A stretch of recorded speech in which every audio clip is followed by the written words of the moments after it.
What's happening, fight fans? Welcome back to the MMA Mindset. Wolkernite Fight Championship 9, 26th of July. Going to be unbelievable. Like I said, this is like the predecessor to Wolkernite 10, Wolkernite X, which is going to be unbelievable as well. But make sure you do get your tickets. Links in the description.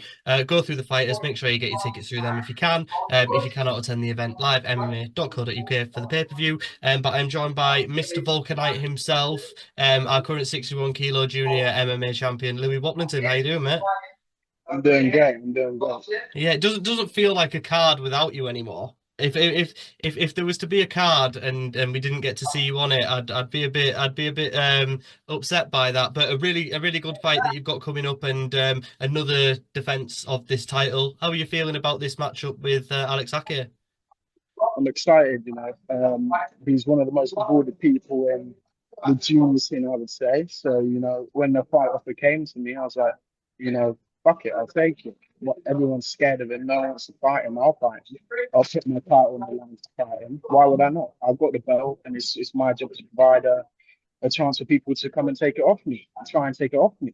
Yeah, well, that's a champion mindset because you see, I know it's at a different level, but you see like John Jones now refusing to fight Tom Aspinall and not wanting to defend his belt. But at the end of the day, if you're the champion, you should be the one that's kind of looking for the fights and looking for the next contender and kind of choosing who will be best to fight. In terms of like you said, he is being avoided quite a lot.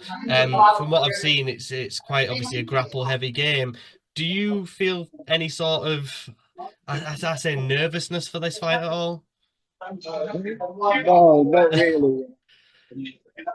It's just gotten to a point now where it all comes natural. Like you get your first fight, you get the nerves, but last fight I had, there was no nerves, and I'm always ready for a challenge. I'm so excited for this fight. I can't wait to learn on there. Obviously, I know that he's very grapple heavy, but I'm also aware that he can strike too. So I'm always cautious of what he does. Yeah. And in your last fight, you beat Bodowski again. You kind of put a nail in that coffin, I'd say. Maybe some people after the first fight were saying, "Oh yeah, but Bo didn't take him seriously. Bo took you seriously this time. There was no doubt about it, and you still came out on top." You're Um, fucking rare. obviously, giving that, putting the nail in that coffin and putting a pin in it. Did that give you a lot of confidence, knowing that you kind of shut people up who were maybe doubting you? I don't care what people think. It's as simple as that. Um, like what they say doesn't matter to me. I'm the one getting in there. So when there was the word out, did you really beat Bo? It was a close fight. It was a split. Are you really the champ? I just thought, okay, you can say that, and I'm gonna go and beat him again. And I did go and beat him again. And this time, I really put a stamp on it. And he knew he had lost. At the end of the fight, he had lifted my hand. He pointed at me. Like he knew he had lost. We could see it at the end of the fight. He was he knew the result. His corner knew the result. I knew the result. So it was always good to get the rematch with Bo because I know that I'm so much better than what I was doing in the first fight. So it was good to be able to go back and revisit it, just like you said, to put the nail on the coffin. Yeah. Do you think obviously those two fights with Bo kind of helped you level up and get to where you are now? Do you think it kind of put a lot of determination and motivation in you? Yeah, so the jump was quite drastic. I went from obviously was it Harry Smallwood, I think Yeah. mainly. I went from Harry Smallwood, obviously I TKO'd him in the first, and then I went to Bo, who had been training for 12 years. So I was forced to train harder. I was forced to adapt, If not, he was gonna, you know, hurt me. And this isn't a game. I don't take the sport lightly. I know the risks, but I'm so happy with the rewards that I get from it. Even in jiu-jitsu, when I compete in jiu-jitsu, I'm happy with that. I just love it. I love the whole sport. Yeah. Every single time we see you, we seem to see something different that we've not seen before. In terms of this training camp, do you think we're going to see even an even new and better version of yourself come July? I've got a couple of things up my sleeve. I'm sharpening the tools. I'm getting a bigger move set, skill set. Because July 26th would be 364 days since my first fight on Wolkernite 5. Wolkernite 5 against uh, Jamie, I think his name was, Yeah. against him. So I'm always looking to level up, and I'm just excited to be able to showcase against another very good opponent, and someone like I mentioned earlier, has been avoided for so long. Yeah, I think Alex was quite excited to get a fight as well because he's been waiting for a while. In terms of how long we've got left with you at the junior level, how long have we got left before you kind of make the step up? Because I know obviously it'll be coming pretty soon. This is my last junior fight. Yeah, this is my last junior fight. I won't be fighting at junior again after this. I'll be going up to amateur, and obviously making my, what I would like to say is, debut for what people are excited for. I feel like a lot of people want to see me go to amateur already, because I've done everything in junior. I took the belt, I've defended the belt. No one in recent times in the junior has defended the belt. Bo didn't defend it, Reese didn't defend it, and I've defended it, and I'm going to defend it again. Yeah. That amateur debut, would you like that to come at Vulcanite X, Vulcanite 10? Because that'd be pretty cool. It's going to be on Wolkernite 10. It's not going to be anywhere else. I said it to Josh. I'm like a Wolkernite exclusive.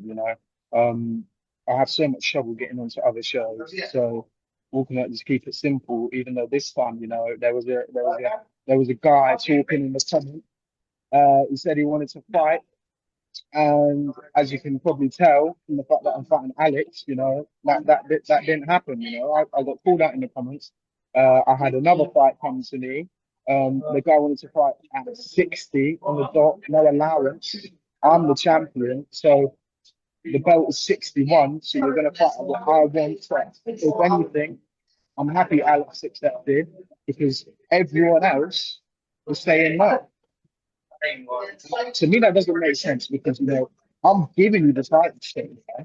I'm giving it to you, and you say no. So, Yeah, you don't get to call the shots as a challenger, I don't think. I think that's a strange way to look at it. Obviously, just speaking about Ignite, obviously a gym that's quite close to our hearts, a gym that we've got a lot of time for. Obviously, we had that the fight, the main event with Advena that he like I said that he unfortunately lost last time.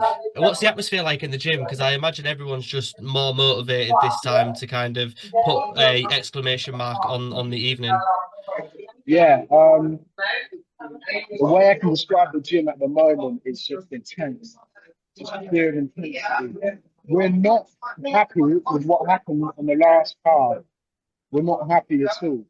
We know, obviously, the level we are at, and we know that obviously results didn't go our way, which is honestly the most annoying thing ever. Because I don't want to talk too much on it because it's been talked on enough. But like the main event, there was hype behind it, and I personally feel like the wrong man won. I went back, I've watched the fight, but I'm not a judge. I still believe it was a close fight. I don't think it was a wipeout. I think it was a close fight, and when we see Eddie come back, I reckon someone might die. Yeah, well, I always think that. I think because Eddie's always been motivated. He's always been going for it, but he'll be super fired up, and he'll be in probably. I know he's quite a chilled out character, but probably deep down he'll be pretty pissed off. So yeah, I understand where you're coming from. Just before I let you go, Louis, what's the next couple of weeks? Well, the next 4 or 5 weeks looking like for you on the build up to this fight? Um, you know, I'm working on something at the moment, a real fight ender. So hopefully I'll be able to show that in the fight. Finish my junior career with a bang. But I'm not taking them lightly. I'm going through all the rounds. I'm getting my FCC in. I'm getting my ones in. I'm eating good. So it's just about keeping it steady for the last couple of weeks. nice and relaxed. And then obviously in the last week, just chill. Stop the training. Just cut the calories a little bit, and then just enjoy it. Because obviously, I don't fight too heavy from 61. Obviously, I walk around like 62 and a half, 63. So, I'm not weight really.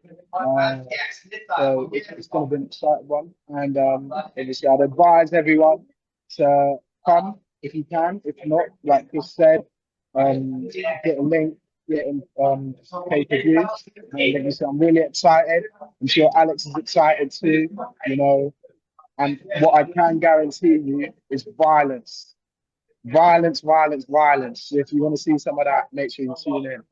Yeah, well, I couldn't have said it better myself. It's two of the best amateurs in the UK going head to head for one of the most highly touted junior MMA belts in the UK as well. So it's going to be unbelievable. Make sure you do come and watch this fight because, like I said, it's Louis' last fight at junior. So if you want to be able to say later on when he's turned pro and he's wiping out pro guys that you have seen him at this level when he was an up and comer when he was younger, make sure you do come along. But Louis, once again, mate, always a pleasure to speak to you. Thank you so much again for coming on, and I will see you in July. Nice one. Thank you, mate.